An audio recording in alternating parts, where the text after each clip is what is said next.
show. This is for the Most High, so we are not singing to you. We're singing to the Most High, so we expect for you all to be giving your praise as well. You know? So, all right. Hallelujah. Hallelujah.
Let us give thanks.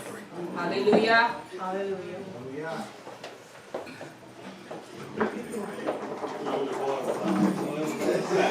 Oh,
and enjoy.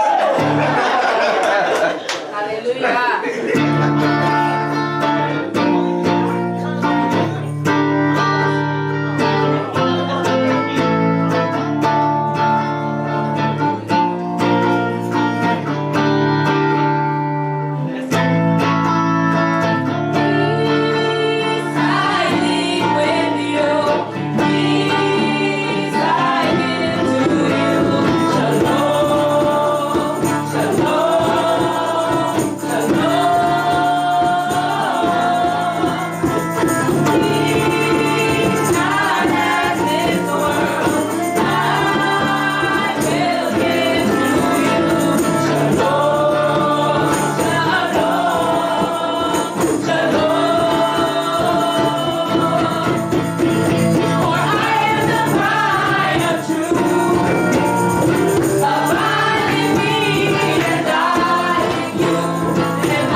No.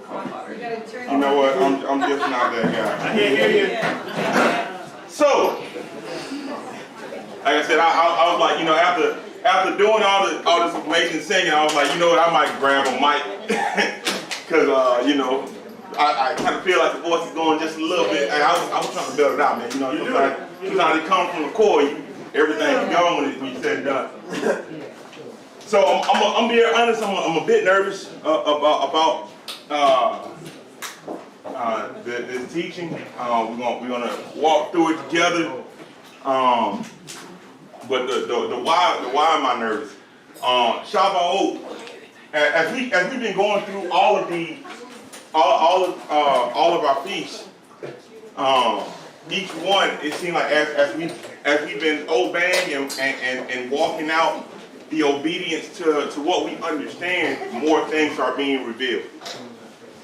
And so as more things are being revealed, of course, when you know more, when you know better, you do better, right? That's right. And so you know, come to, in the beginning, the whole aspect of walking out Shavu'ot, the plan was to walk out freedom. As we've been talking about over the last couple of weeks, for those who are watching online, there's an intro that starts off that's never on camera. And over the last couple of weeks, the things that we've been talking about is that slave mindset.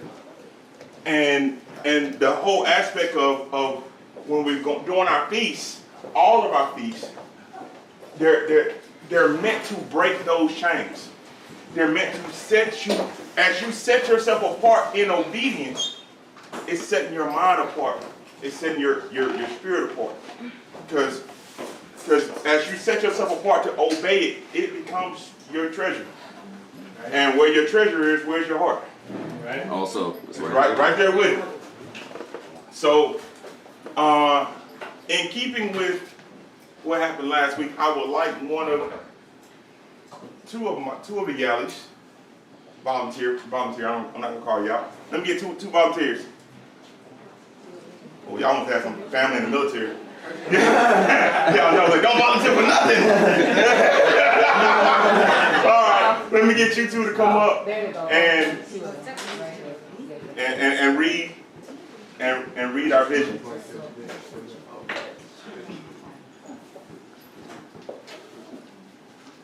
So I'm just reading by myself? Yes. Hey, you got it. You got it, young man. Meow. Everybody can hear me? Yes. Okay, good.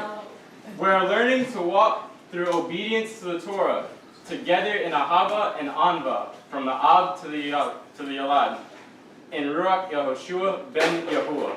Oh, see that good Hebrew? He just read right through it. So we are learning to walk through obedience together, and obedience to Torah together in Ahava and Anva, from the Ab to the Yalad.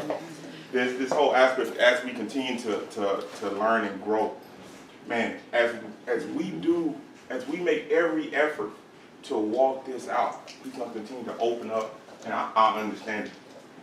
So, to start off, what are some things that you all know about Shavuot? Let's throw it out there. What are some things when Shavuot comes to mind? What do you think about? Men together. Huh? The men.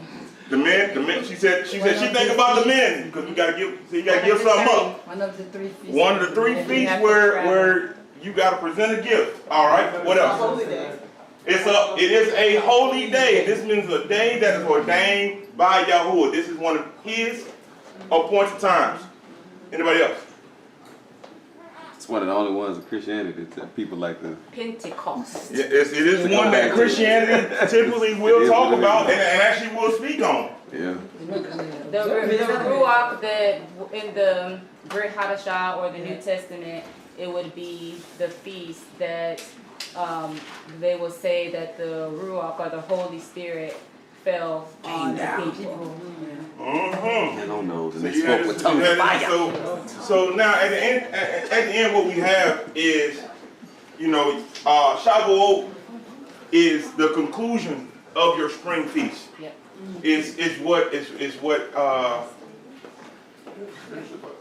So is the aspect of Shavuot. Shavuot means weeks. So Shavuot comes from the singular Shavu. Hold on, let me look at that. Shavu. So, which like Shavu Tov would mean good week. Yeah. Hey, we had a great week this week. We're at the end of the week. So hopefully this was a Shavuot Tov. So we talk. So we start talking. So now as we talk about the feast and this feast of weeks, you have, like I said, the conclusion of the spring festivals. You have the ending of the first fruits, the gathering of your first fruits, of gleaning the land. So one of the things that really kind of come to mind is, and there's some different things with Shavuot versus with Matzah versus with Pesach. And the difference is actually pretty interesting, and those are some of the things we're going to dive in. When I started out writing this particular lesson, the whole aspect was, again, the thought process was freedom. This brings about freedom, and let me walk out the aspect of how this equates to freedom. And I still got there, but it kind of took me into a different direction. So, wherefore, say unto the children of Yasharel, I am Yahuwah. And I will bring you out from under the burdens of Mishraim, and I will rid you out of their bondage.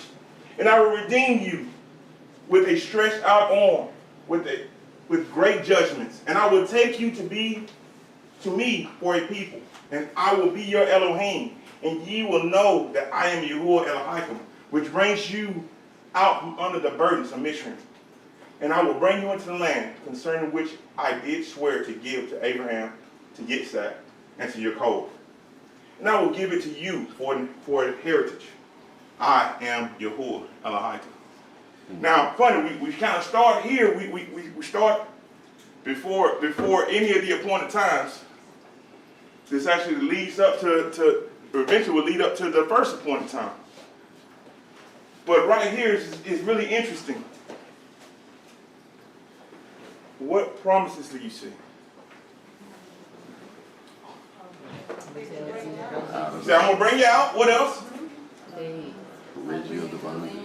He's going to give you the things that he promised to Abraham in the beginning. I'll rid you of the bondage.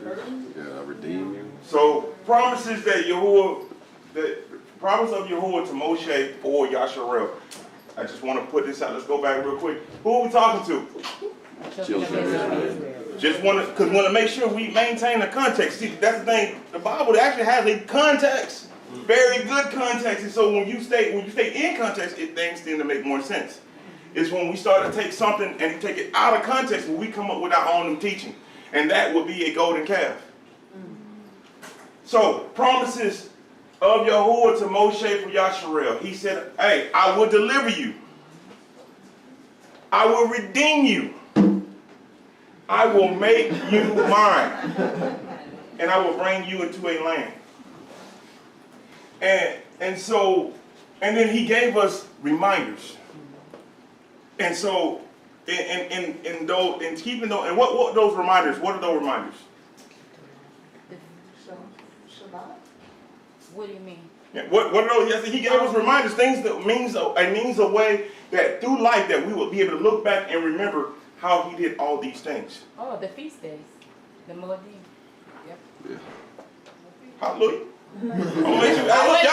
Y'all keep me right. Good stuff. So we got the Moeds, right? So So Moed means the appointed times. We typically call them Feast. Hallelujah. So you got your Moed, which is your Mem, your Wa, your Ain, and your Dalet. And you could come up with this direction, connects the understanding, which is the path, which is the doorway, which is the way of life. So when we do these Moeds, when we partake in these feasts, there's an aspect, there's an experience, there's something that we're supposed to gain from it. And if my breakdown of the words is right, that they should actually teach us something that is that is life, that is the way of life. So let's talk about our spring moeds. What's our first one? Hallelujah, Pesach, good stuff. What happens in Pesach?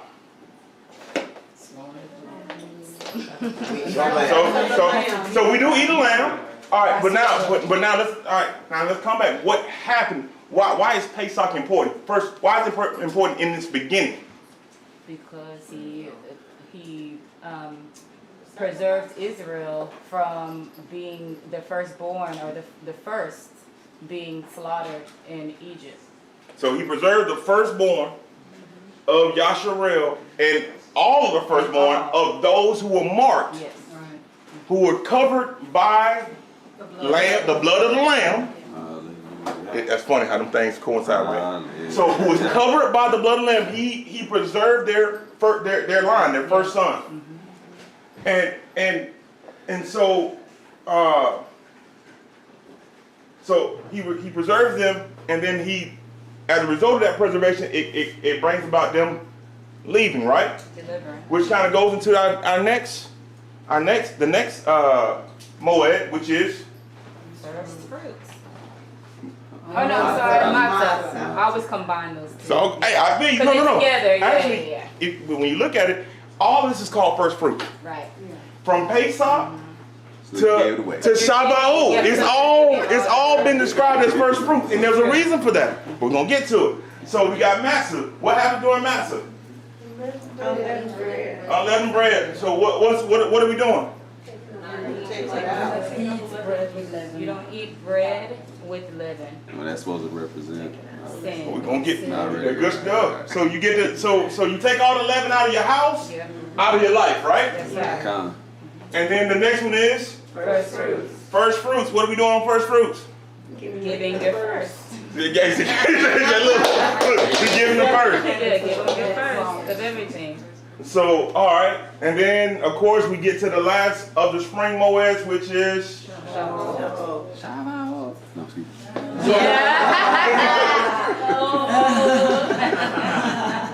so so now we're gonna go back to it a little bit. We're gonna go through first fruits and what we've learned through this year, going through. So not just for many of us, not just this year, but what we walked out this year. So Pesach in its origins, it was the blood of the lamb that saved the people and led to their deliverance. But when we're told to remember it, what are we told to remember?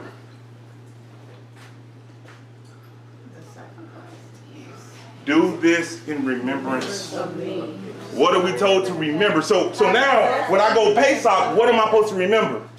You're supposed to remember the deliverance. Being brought out. Which deliverance? From being out Which captivity?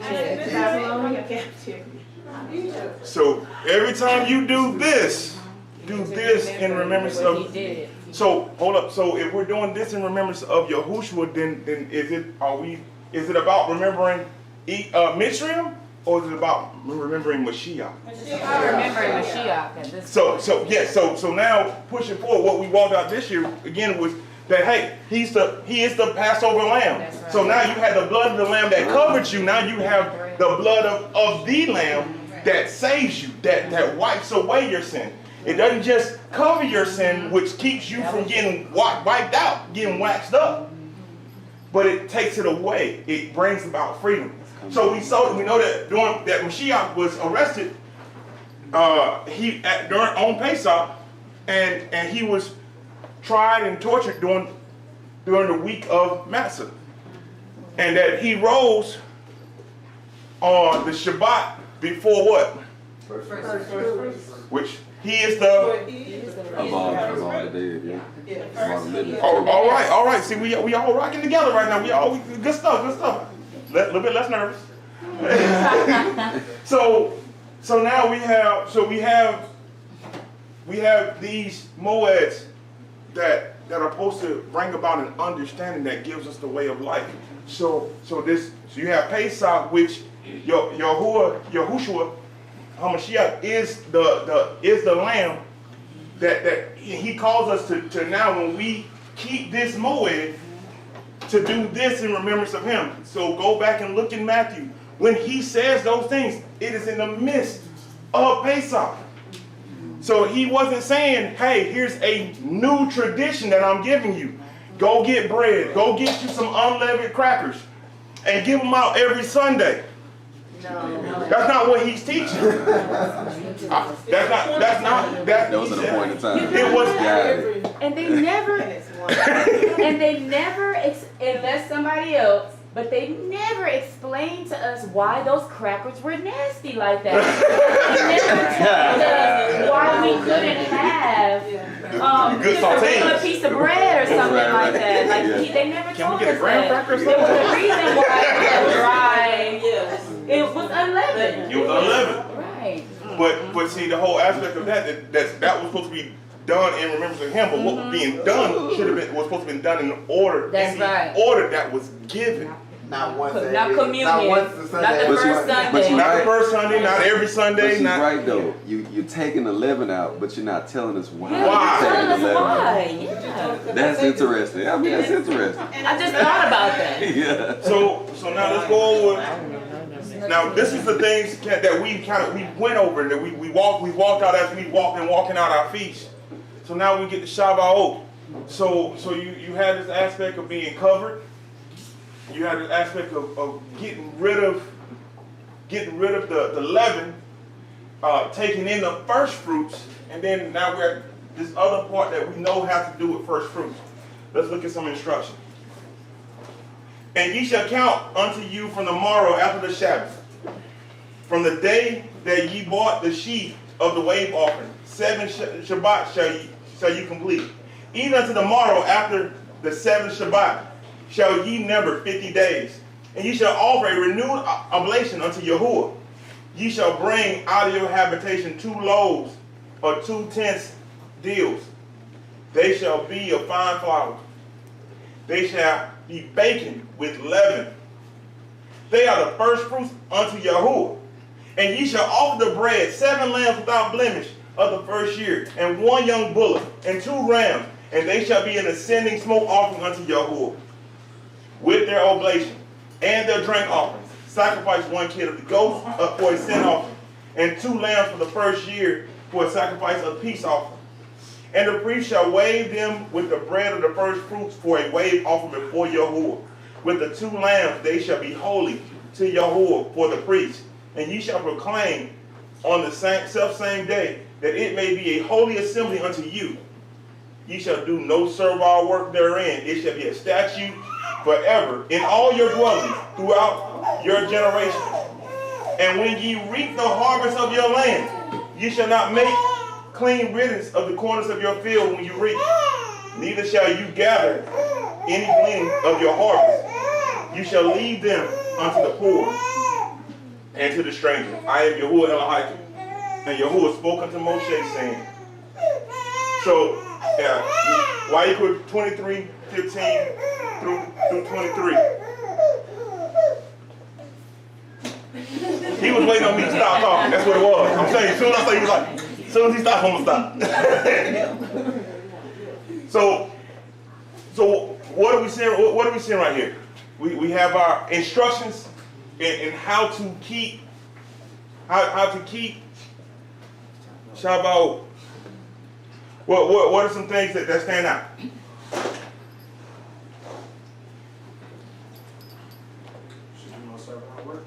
All right, do no servile work. What else? Different offerings. There are different offerings. It shall be a statute forever in all your dwellings. Oh, long. That's always something that stands out. Holy convocation.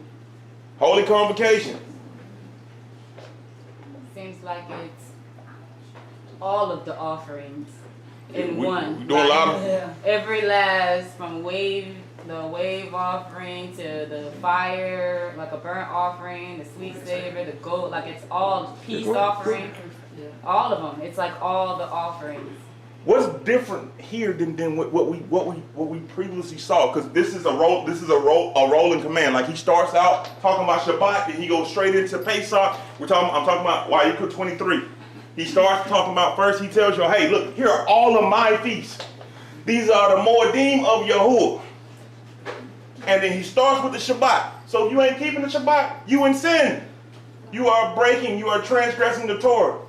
There isn't a reason outside of this book that will quantify, qualify, or give you the authority to not obey it. Starts there.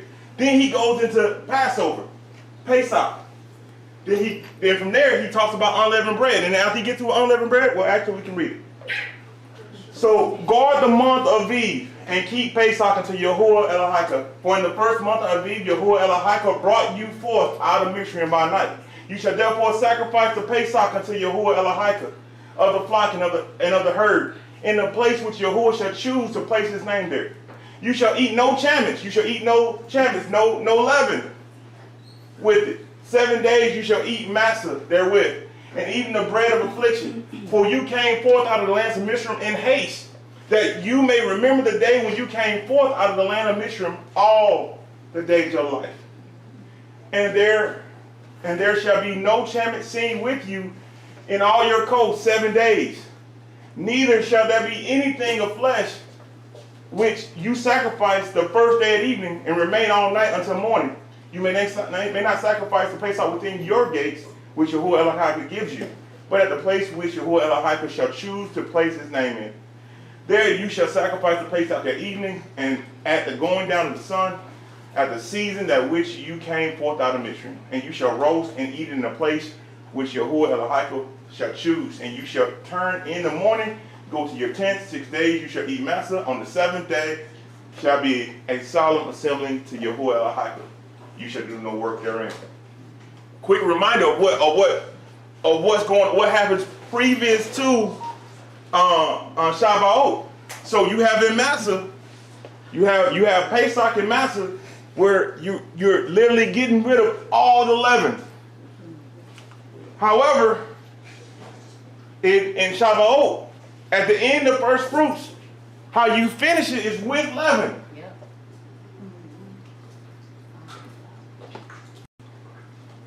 Let's try this again. 7 weeks shall you number unto you. Begin to number the 7 weeks from the time, such time as you begin to put the sickle to the ground. And you shall keep the feast of Shavu'ot unto Yahuwah Elohika with the tribute of freewill offering of your hand, which you shall give unto Yahuwah Elohika, according as Yahuwah Elohika has blessed you. And you shall receive it for Yahuwah Elohika, you, your son, your daughter, your manservant, your maidservant, and the Levite that is within your gates, and the stranger, and the fatherless, and the widow who are among you, in the place which Yahuwah Elohika has chosen to place his name there. And you shall remember that you were bondmen in Mitzrayim, and you shall guard and do these statutes.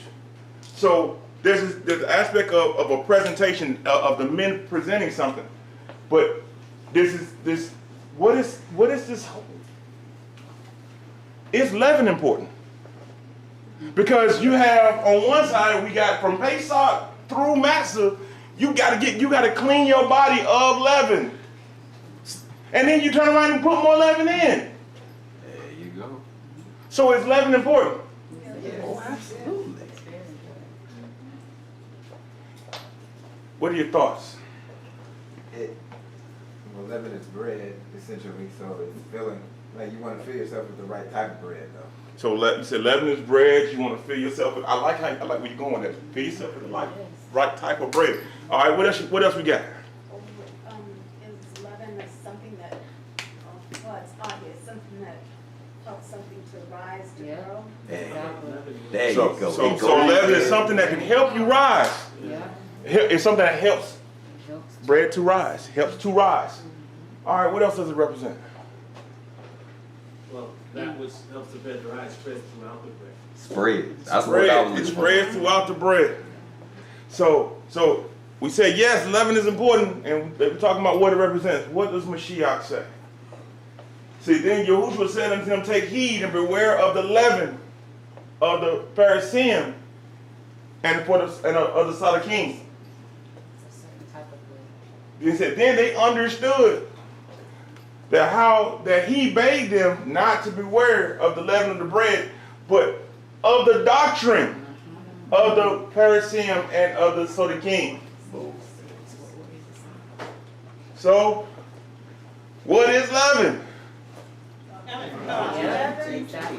One thing about leaven to understand about leaven, and you have to understand that people understood that long time ago when they cooked bread all the time, is that even though you may not be baking bread at the time, leaven is still in the air. Still in there. And the more you bake, the better your bread rises. Someone who's just baking for the first time, they have, oh, my bread didn't rise too much. But if you're a baker every day, that the air is even full of the yeast, and it helps your bread to rise. So this whole aspect of taking that leaven, and so now leaven, when Shiach is talking, he's putting out that this is what leaven is. Leaven is the doctrine. So if leaven is doctrine and teaching, now let's go back to Mitzrayim for a minute. So our people are in Mitzrayim and they're in bondage. So when Yahuwah comes and first brings them out, he delivers them, and he delivers them by a mighty hand, right? Because he does these wonderful or terrible, depending on what side of the stick you on, miracles that went throughout the land, that all those who were oppressing his people underwent, or those who, not just those who were oppressing, but those who were with the nation of the people that were oppressing. Because see, sometimes we can go look like, well, hold up, all right, I saw it, I was there, but I personally wasn't the one doing anything wrong. But if you're not doing it to stop it, you're wrong too. So the people, they suffer as a nation. He didn't just separate those who, all right, this dude was raping women, I'm going to get him. This dude was killing folks, I'm going to get him. No, the nation. Because at the end of the day, he ain't going to save but one. But that's another lesson. So now the whole aspect of he saves them with a mighty hand. He renews them. He cleans them. They walk on dry land across the Red Sea. They observe the sin, the captivity, the things that kept them in bondage be wiped away. Old leaven. What was being wiped away was the old leaven, the old teaching, because under that oppression was a system they had to walk under. Sound familiar, doesn't it? So now he takes them out of there. This is Pesach. And so they're not eating any leaven, but he's literally getting rid of the leaven that oppresses them. And so now we got to get something. Now that we've gotten rid of some teaching, we got rid of some leaven, we got rid of the bad doctrine, the bad teaching. What do we got to do now? You got to put the good ones in. You got to put the good. So once you take out the bad, you got to put in the good, right? Yeah. Let's read. Oh yeah, what month is this? What month are we in right now? How many months have passed since the start of the new year? I just want to make sure we're in the right, because my counting sometimes get bad. In the third month, when the children of Yasharel were going forth out of the land of Mitzrayim, the same day came they in the wilderness of Sinai. But they were departed from Rephidim, and were come to the desert of Sinai, and had pitched in the wilderness, and there Yasharel camped before the mountain. And Moshe went up into Elohim, and Yahuwah called him out of the mountain, saying, Thus shall you say to the house of Yaakov, and tell the children of Yasharel, You have seen what I did unto Mitzrayim, and how I bore you on eagle's wings, and brought you unto myself. Now therefore, if ye will obey my voice indeed, and guard my covenant, then ye shall be a peculiar treasure unto me above all people, for all the earth is mine. And you shall be unto me a kingdom of priests and a holy nation. And these are the words which you are to speak unto the children of Yasharel. And Moses came and called for the elders of the people and laid before their faces all these words which Yahuwah commanded him. And all the people answered together and said, All that Yahuwah has spoken, we will do. And Moshe returned the words to the people unto Yahuwah. And Yahuwah said unto Moses, Lo, I come unto you in a thick cloud, that the people may hear when I speak with you, and believe you forever. And Moshe told the words of the people unto Yahuwah. And Yahuwah said unto Moshe, Go unto the people, and sanctify them today and tomorrow, and let them wash their clothes, and be ready against the third day. For the third day Yahuwah will come down in the sight of all the people upon Mount Sinai. And you shall set bounds unto the people around about, saying, Take heed to yourselves, that ye go not into the mount, or touch the border of it. Whosoever touches the mount shall surely be put to death. So what are we seeing? What's going on right here in this passage? What are we getting ready to walk into? What is he telling them to prepare the people for? The covenant. The covenant. So now, what is the covenant? It's the commandments. Now what are the commandments? We just talked about getting rid of something old, right? Yeah. So what is this? Contract? It's a contract. It's leaven. New leaven. It's the new leaven. See, we got rid of the old leaven, right? He got rid of Mizraim. Y'all seen him wipe? They saw him wiped out. Now, they came under from these practices, and so now he said, hey, look, you can do away with all that, but I can't just say you not to just to do away with it. I got to give you something to do. I had an order that's been around since the beginning of time. It was my first fruit. Literally, it was my first fruit. And I need to give this to you now so that you can obey it. Because I know that if you do this, you will have life. Because I'm going to give it to you. So you have this whole aspect. But first, let me rescue you. Let's go back to the promises. I will deliver you. Right? He's done that at this point. He has delivered them. I will redeem you. They have been redeemed. So we're at the place of him making, I will make you mine. So what does he do? What happens in the very next chapter? What does he give us in Shavu'ot chapter 20? What happens? Yeah, he starts. Look, he gives you that leaven. Here, let me put it in you. Let me give you this new instruction, or rather, let me give you the instruction that's new to you. Hold on, let me put that out there because when we go to the next point, I'm going to bring us back here. So let me give you this new instruction, but rather not new instruction, but new to you. Because, well, we'll break that down. So we see an example of that happening in of old. Let's push forward to the Brit Hadashah. We got a bit of reading to do here, so everyone turn to Acts chapter 2. Look, we can see already. We're starting with Shavu'ot. We already know where we at, right? We at Shavu'ot. So somebody catch me up to what's happened so far in Acts. What happens in Acts 1?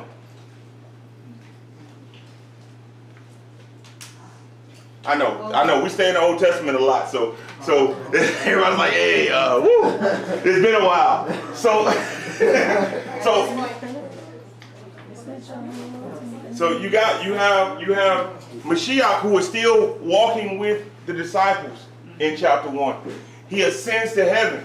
And they actually ask him, hey man, look, is now the time, the coming of the kingdom?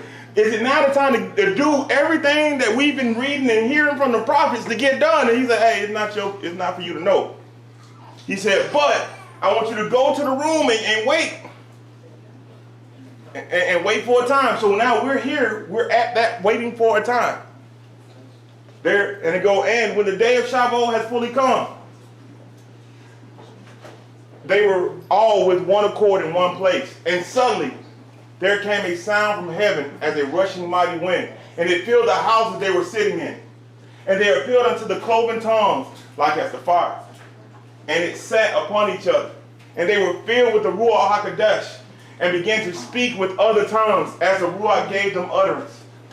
And there was dwelling at Jerusalem Yahudim, devout men, out of every nation under heaven. Now when it was noise abroad, the multitude came together, and they were confounded, because every man heard them speaking his own language. And they were all amazed and marveled, saying to one another, Behold, are not these which speak Galilean? And how hear we every man in our own tongue, where when we were born? Parthians and Madai and Elamayim, and the dwellers of Aram, Naharim, and Yehud, and Cappadocia, and Pontus, and Asia, and Phrygia, and Pamphylia, and Mitzrayim, and in the parts of Libya about Cyrene, and the strangers of Rome, and the Yahudim, and proselytes, and Cretes, and Avarim. We do hear them speak in our tongues that wonderful works of Elohim. And they were amazed, and were in doubt, saying one another, What does this mean?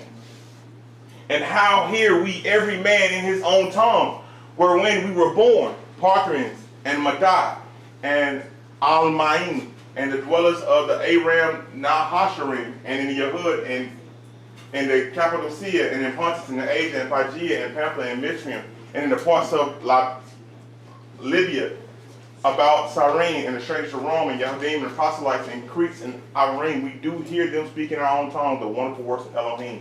And they were amazed, and were in doubt, saying one another, What does this mean? Others Mark said, These men are full of new wine. But Keeper, standing up with the 11, lifted up his voice, and said to them, Ye men of Yehud, and all that dwell in Jerusalem, be this known unto you, and hearken unto my words. For these are not drunken, as ye suppose, seeing that it but the third hour of the day. But this is which was spoken by the prophet Joel, and it shall come to pass in the last days, says Elohim, that I will pour out my ruach upon all flesh, and your sons and your daughters shall prophesy, and your young men shall see visions, and your old men shall dream dreams. And on my servants and on my handmaidens I will pour out in those days my ruach, and they shall prophesy. And I will show wonders in heaven above, and signs in earth beneath, and blood, and fire, and smoke, and vapor. The sun shall be turned to darkness, the moon unto blood, before the great and terrible day of Yahuwah come. And it shall come to pass that whosoever shall call upon the name of Yahuwah shall be saved. Ye men of Yasharer, hear these words. Yahushua the Nesri, a man approved of Elohim, among you by miracles and wonders and signs, which Elohim did by him in the midst of you, as ye yourselves also know. Him being delivered by the determinate counsel and foreknowledge of Elohim, ye have taken, and by wicked hands have crucified and slain, whom Elohim has raised up, having loosed the pains of death, because it was not possible that he should be held of it. For David speaks concerning him, I foresaw Yahuwah always before my face, for he is on my right hand, that I should not be moved. Therefore did my heart rejoice, and my tongue was glad. Moreover, also my flesh shall rest in hope, because you will not leave my soul in Sheol, neither will you suffer your Holy One to see corruption. You have made known to me the ways of life. You shall make me full of joy with your countenance. Men and brethren, let me freely speak unto you the patriarch David, that he is both dead and buried, and his sepulchre is with us unto this day. Therefore, being a prophet, and knowing that Elohim has sworn with an oath to him, that of the first of his loins, according to the flesh, he will raise up Mashiach to sit on his throne. And seeing this before spoke of the resurrection of Mashiach, that his soul has not left in Sheol, neither did his flesh see corruption. This Yahushua has Elohim raised up, wherefore we are all witnesses. Therefore, bring by the right hand of Elohim exalted, and having received of the Father the promise of the Ruach HaKodesh, he has shed forth this, which ye now see and hear. For David is not ascended into the heavens. He said himself, Yahuwah said unto my Adonai, sit on my right hand until I make your foes my footstool. Therefore let the house of Yasharel know assuredly that Elohim has made this same Yahushua, whom ye have crucified, both Adonai and Mashiach. And when the people heard this, they were pricked to the heart. He said to Kepha and to the rest of the apostles, men, brethren, what shall we do? Then Kepha said unto him, repent and be baptized, every one of you, in the name of Yahushua, for the remission of your sins. And ye shall receive the gift of the Ruach HaKodesh, for the promise is unto you and to your children, to all that are far off, even as many as Yahuwah Eloheinu shall call. And with many other words did he testify and exhort, saying, save yourselves from this perverse generation.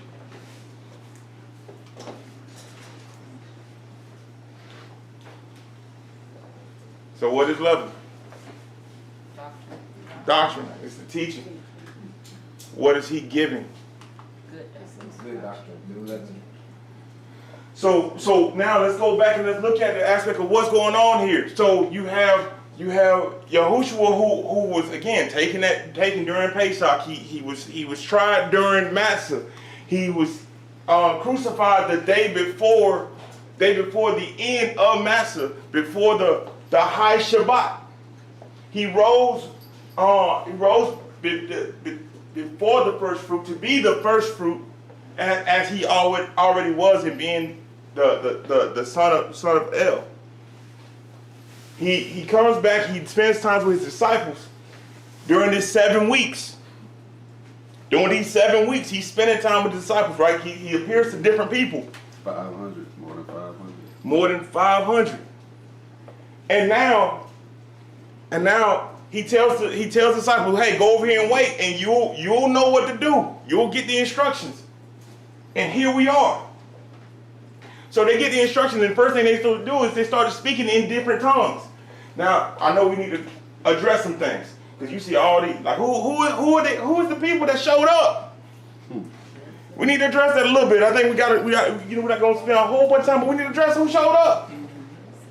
Because this is Acts 2. That's Libya. Yeah, that's Libya. That's the men.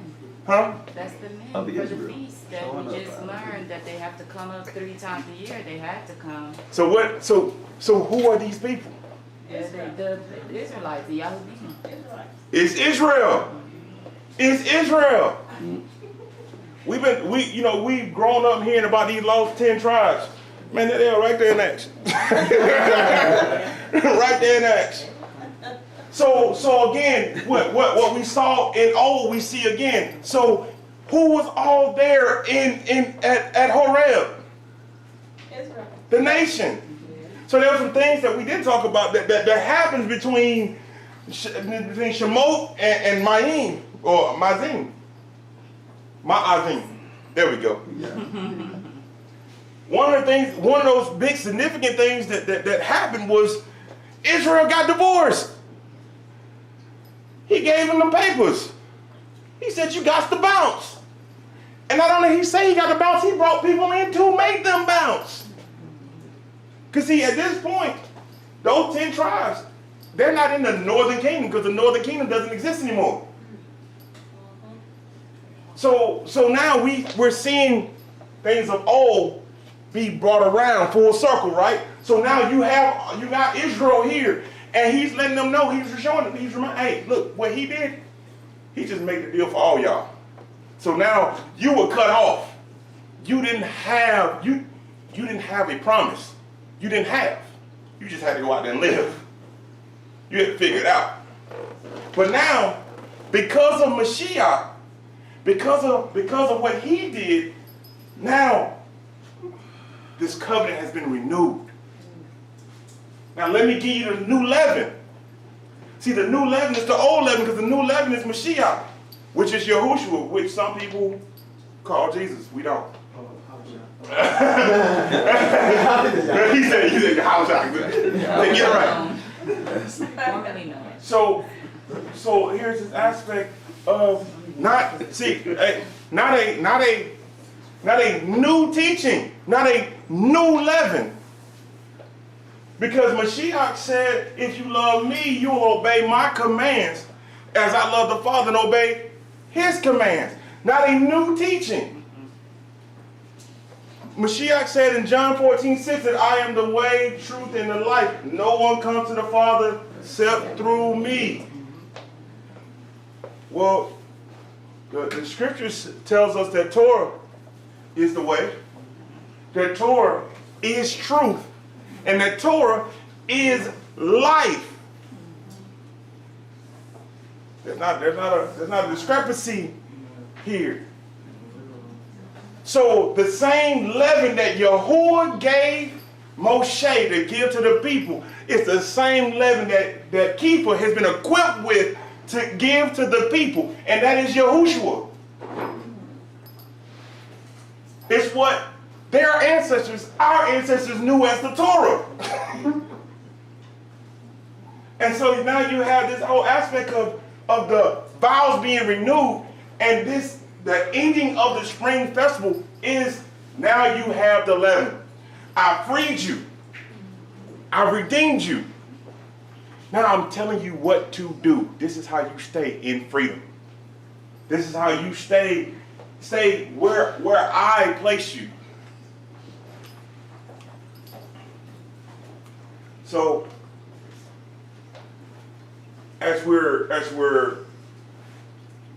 get ready to celebrate Shavu'ot tomorrow, as the men bring forth your gifts, as we're looking at what it is that what am I supposed to be gaining while I'm running around and I'm eating and we singing and all these beautiful things, that he provided us with a leaven that we're supposed to take, and his leaven is life.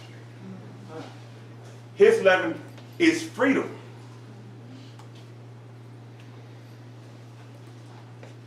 He that keeps the Torah brings offering enough.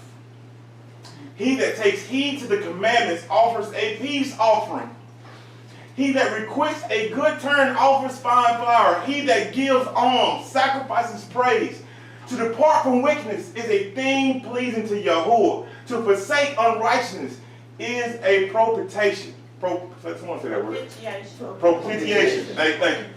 You shall not appear empty before Yahuwah. For all these things are to be done because of the commandment. The offering of the righteous makes the altar fat, and the sweet savor thereof is before El Elyon. The sacrifice of a just man is acceptable. The memorial thereof shall never be forgotten.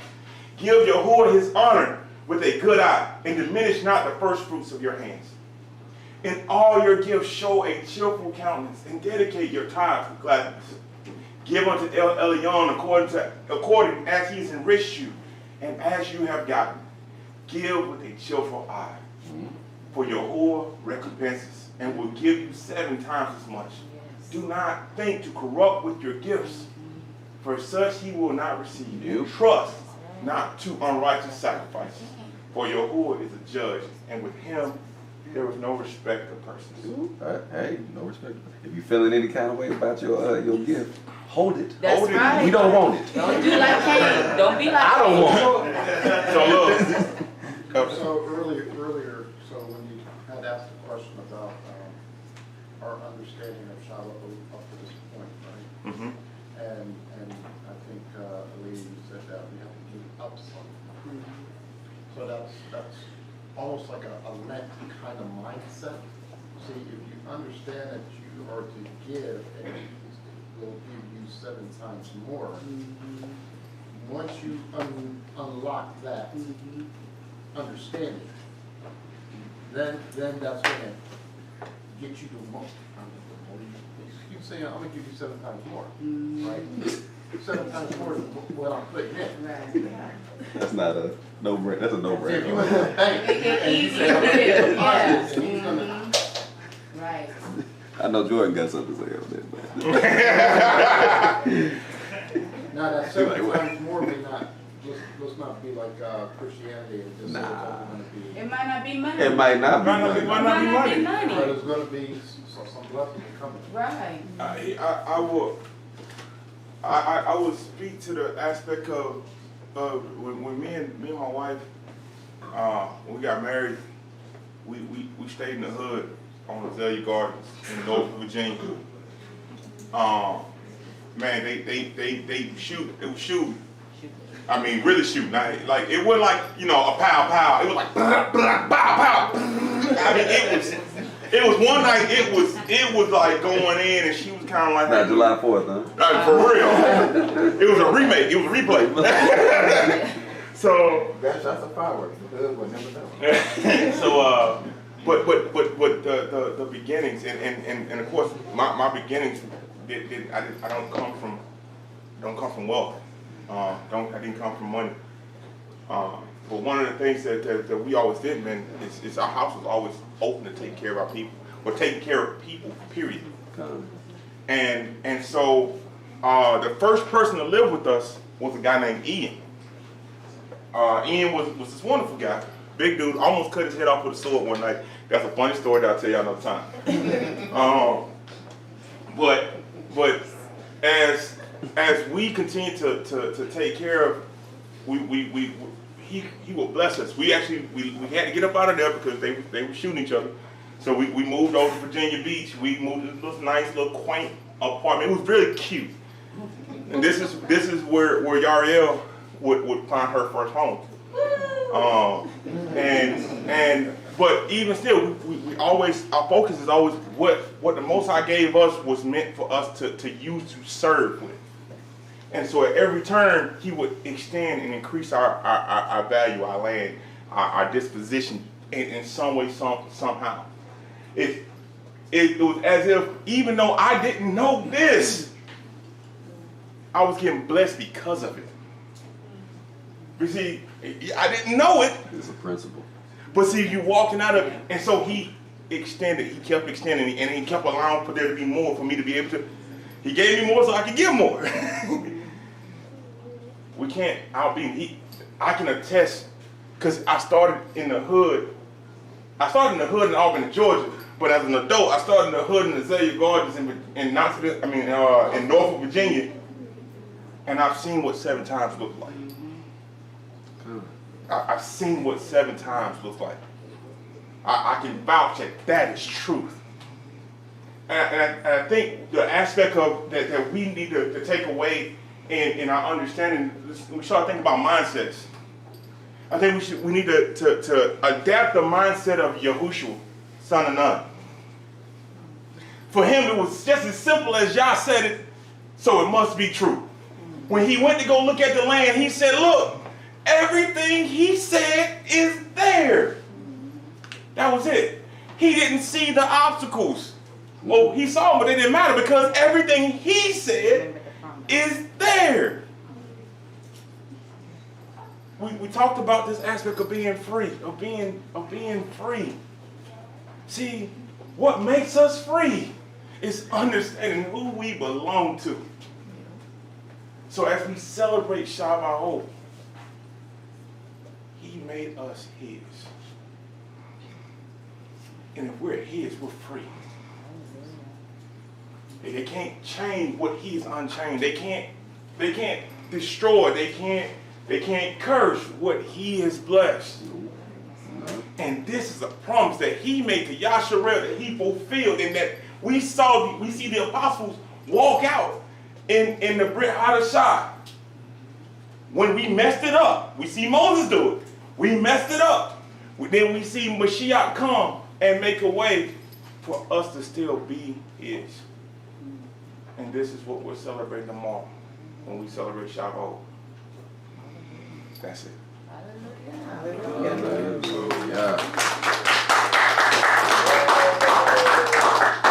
Yeah, I wanted to chime in on the question about freedom earlier, because Gary had brought out talking about boundaries, right? And so normally when you think of freedom,